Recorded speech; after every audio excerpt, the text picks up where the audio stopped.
예, 안녕하십니까. 좋은 회사를 선택하는 기업 산업 분석법을 맡게 된 강사 고일동입니다. 저는 지금 현재 한 5년째 취업 성공 패키지 상담사를 하고 있고요. 지금은 여러분이 지금 상담하고 있는 이 기관에서 총괄을 맡고 있습니다.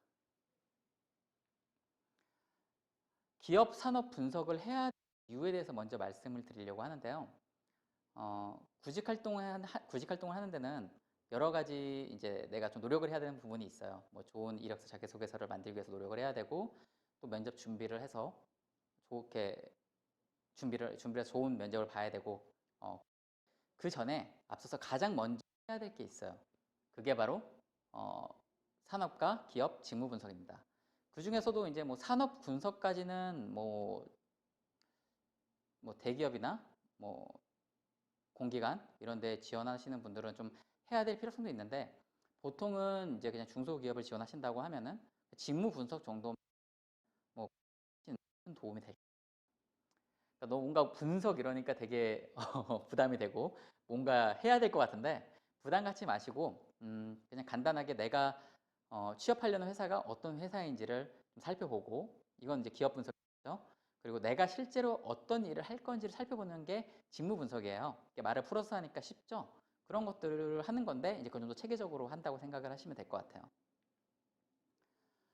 분석을 해야 하는 이유는, 이거를 제가 중요하다고 얘기를 했는데도 불구하고 안 하시는 분들이, 안 하는 구직자분들이 굉장히 많아요. 그래서 내가 지원을 하기 전에, 그리고 뭐 면접이나 이런 걸 할 때 그 기업이나 직무에 대해서 분석을 하고 구직 서류나 면접 준비를 한다면, 이걸 준비하지 않은 구직자들에 비해서 차별화된 어떤 모습을 보여줄 수 있습니다. 그래서 이걸 준비를 한다고 생각을 하시면 될 것 같아요. 지금 보면 예를 극단적으로 예를 좀 들어봤는데요. 우리 회사에 지원한 이유가 무엇인가요? 물어봤을 때 어, 모모 기업은 국내 핸드폰 시장 매출 1위 기업이며 이러한 기업에서 일하게 된다면, 뭐 매출 1위 딱 적어놓고 그냥 이제 일반적인 내용 적었죠. 근데 좀 기업 분석을 했다고 하면은 우리 지금 내가 지원한 기업의 1분기 매출액은 얼마고, 올해도 핸드폰 시장 1위를 차지하기 위해서 어떠한 기술력이 있다고 생각하고, 어떠한 역량을 거기서 기여하기 위해서 어떠한 역량을 준비하고 있다. 근데 이런 부분들이 실제로 그 회사에서 일하는 실무자들이 생각하는 것과 맞다고 하면은 정말 그 면접을 잘 본 거예요. 제가 면접관이면 뽑고 싶네요. 여기 뭐 1분기 매출액은 400조라고 되어 있는데, 애플도 1분기 매출액이 한 70조인데 정말 좋은 기업이네요. 방금 말씀드렸던 것처럼 역량이 비슷한 두 친구가 있는데, 특히 신입 같은 경우는 지원자의 역량이 정말 크게 차이 나고 그러지 않거든요. 비슷한 친구들이 있는데, 우리 회사에 대해서 잘 모르고 있는 A라는 친구와 우리 회사에 대해서 좀 조사를 하고, 내가 이런 식으로 당신네 회사에 기여를 하겠다 이렇게 막 구체적으로 적어준 B라는 친구가 있다면 누구를 뽑으시겠어요? 당연히 뭐 열이면 열 B를 뽑을 겁니다. 그렇기 때문에 이 분석을 하는 거고요. 분석을 하기 위해서 떤 방법들이 있는지 좀 알아보려고 하는데요. 이제 직무 분석을 하기 전에 좀 주의할 점은, 같은 직무라도 산업과 기업에 따라 좀 하는 업무가 굉장히 많이 다를 수가 있어요. 예를 들어서 뭐 영업직이라고 하면은 뭐 자동차 영업이랑 그 뭐 금융 영업이랑 굉장히 큰 차이가 있거든요. 사무직도 마찬가지예요. 산업에 따라서 하는 일들이 많이 달라지기 때문에 음, 가- 그 분석을 할 때는 내가 지원하는 산업에 맞는 직무를 찾아보셔야 돼요. 분석 요소로는 일단은 지금 이 업무에 어, 서로 이제 그 주 고객이 내부 고객인지, 뭐 아니 외부 그 주요 고객이 내부 고객인지를 좀 살펴봐야 되고, 주요 업무는 어떤 것들이 있는지, 그리고 어, 이 업무를 하기 위해서 어떠한 역량이 필요한지를 좀 알아봐야 되는데요. 이런 것들을 알아보는 것도 좀 제가 말씀드릴게요. 그 전에 이런 부분들이 왜 중요하냐면은, 분석을 해야 되냐면은, 내가 이력서나 자기소개서를 쓸 때 내 단점을 작성하고 내 어떤 이력 같은 걸 작성할 때 어떤 역량이 필요한지를 알면은 거기에 맞춰서 내 이력을 넣을 수가 있고, 자기소개서의 내용도 달라지겠죠. 뭐 예를 들어서 책임감, 성향이 이 일을 하기 위해서는 뭐 책임감이나 꼼꼼함이 필요하다고 하면은, 내 장점을 얘기할 때 내 책임감이 있다 라고 얘기를 하면서 내가 이렇게 이런 아르바이트를 했을 때 어떻게 그 뭐 정규직 제의를 받았다든지 어떤 식으로 이렇게 성과를 내고 정규직 그 책임을 받았다든지 어떻게 책임감을 가지고 일을 주위로부터 인정을 받았는지 이런 걸 좀 구체적으로 작성한다면 좋은 구직 서류가 될 수 있다고 생각을 합니다. 탐색 방법은 이제 첫 번째로 이제 워크넷에 들어가면은 진로 탭이 있어요. 직업 진로 탭이 있어요. 거기 들어가시면은 그 직업명을 서칭을 하면은 그 직업이 하는 일 그리고 어떠한 역량이 필요하고 어떠한 자격증이나 능력이 필요한지가 또 나와 있거든요. 그런 것들을 좀 확인해 볼 수 있고요. 뭐 거기에 대한 어떤 성향도 확인할 수가 있습니다. NCS 사이트 같은 경우는 좀 더 그게 구체적으로 돼 있다, 직무 분석이 돼 있다고 생각하면 되는데요. 여기에 들어가셔가지고 이제 그 NCS 통합 그 직무를 검색하게 되면은 그 직무에 대해서 직무 기술서라든지 아니면은 그 직무에 필요한 어떤 역량들이 어떤 일들을 능력들이 필요하고 이 능력을 얻기 위해서는 어떤 것들이 필요한지가 구체적으로 나와 있어요. 그럼 그런 것들을 보시고 내가 지원한 직무에 대해서 파악하시면 됩니다. 공기업 같은 경우는 특히 이 NCS 방식으로 직무 기술서가 그 구인 공고에 같이 첨부가 돼요. 그래서 그걸 보면 확인하실 수가 있고요.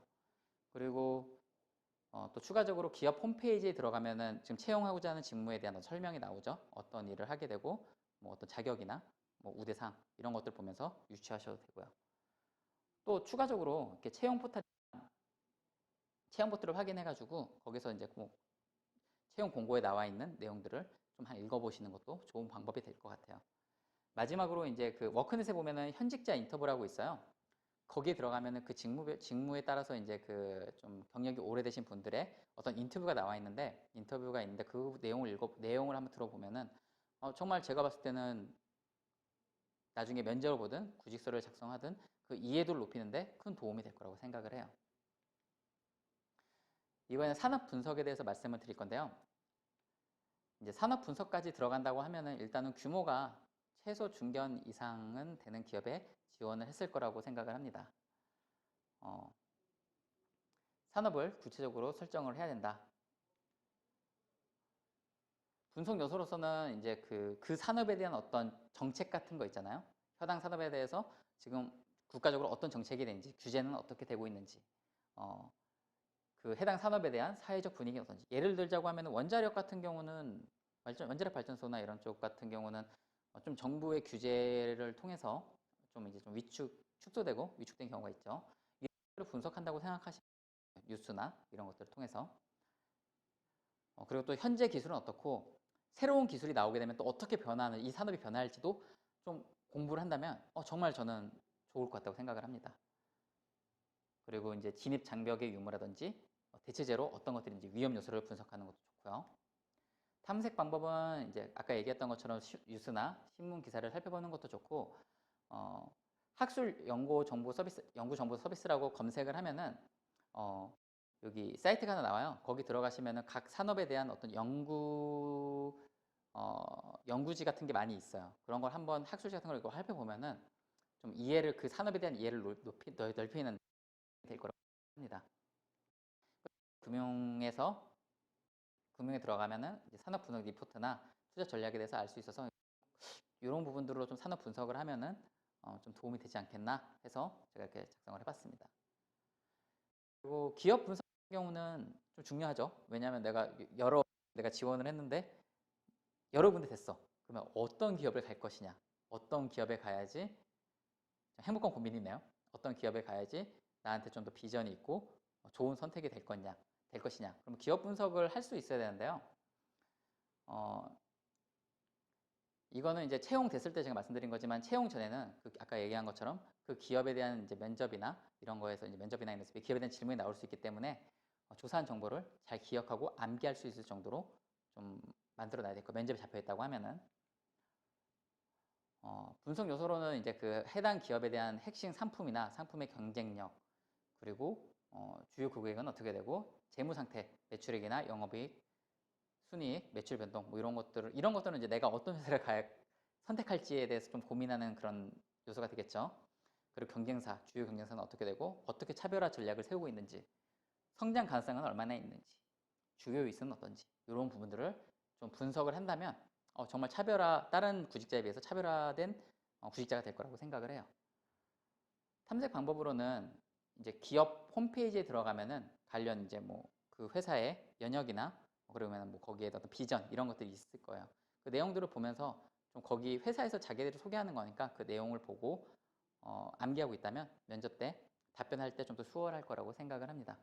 그리고 전자공지 시스템인 다트에서는 이제 재무제표에 대한 재무 상태에 대한 그런 것들을 확인할 수가 있고요. 이제 다트에서 확인되지 않는 중소기업 같은 경우는 중소기업 현황 정보 시스템에 들어가면은 거기서 이제 뭐 재무에 관련된 정보를 얻을 수가 있습니다. 그 외에도 뭐 구글 검색을 통해 가지고 그 회사에 대한 어떤 지금 여기서는 나오지 않았던 어떤 그런 이슈나 그런 것들을 확인할 수가 있거든요. 그래서 그 기업에 대해서 지피지기면 백전백승이라 그러잖아요. 나를 알고 상대 기업을 알면 100번에서 100번 취업할 수 있습니다.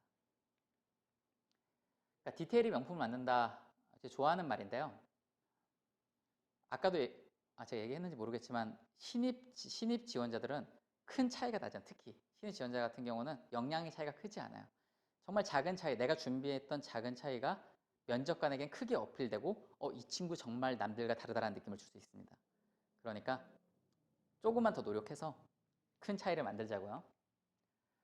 명품 예정자 여러분, 파이팅 하시고 지금 구직 활동 하시는데 제가 말씀드렸던 부분이 좀 도움이 되셨으면 좋을 것 같습니다.